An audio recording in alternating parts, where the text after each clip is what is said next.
Hey guys, Coach James here at CrossFit Jungle Gym. Mobility time. Today we're going to work one area that sometimes usually is neglected, and that is the outside portion of our hip. So now we're talking, basically what I think is, you've got your thigh bone, your femur, and it actually goes into your hip, which is right here.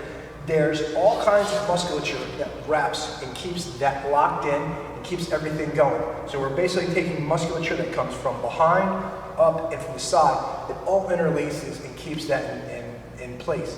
What tends to happen is that gets very, very tight over time, and a lot of times we're really good about attacking the quads, the hamstrings, the glutes. We get everything except this one spot over here.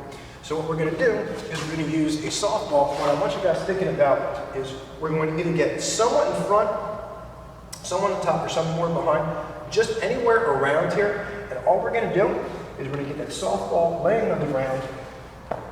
We're going to lay on top of this. We're going to take that other leg, we're going to bring this in front to allow us to have a little bit of balance. We're going to balance on our forearm, and we're just going to move up and down and around on this until we finally find a tight spot. And once we find that tight spot, like I said, it might be a little bit towards the back, it may be towards the top, it may be towards the front.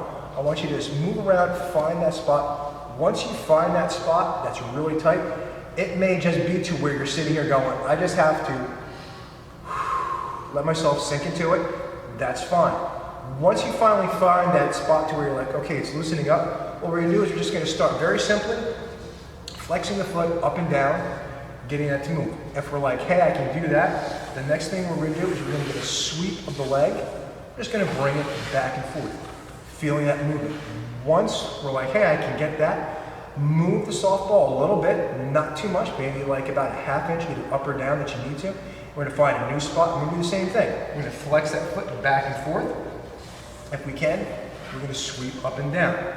If we can, we can either try and get to the front, the top, or the back, wherever we feel that there's that tightness, and we're just trying to get through there and move through that. Goal, as always, each side, we want to get about that 2.5 minutes. Get that smash, get that looseness, get that feeling. One side, 2.5 minutes on the other side. Try and get that loosened up. My recommendations before you guys jump into this, do a squat or two, see how it feels. Hit this, then hit a squat and see the difference that this mobility makes in regards to a squat. All right guys, that's your mobility for today. Hope you guys enjoy it.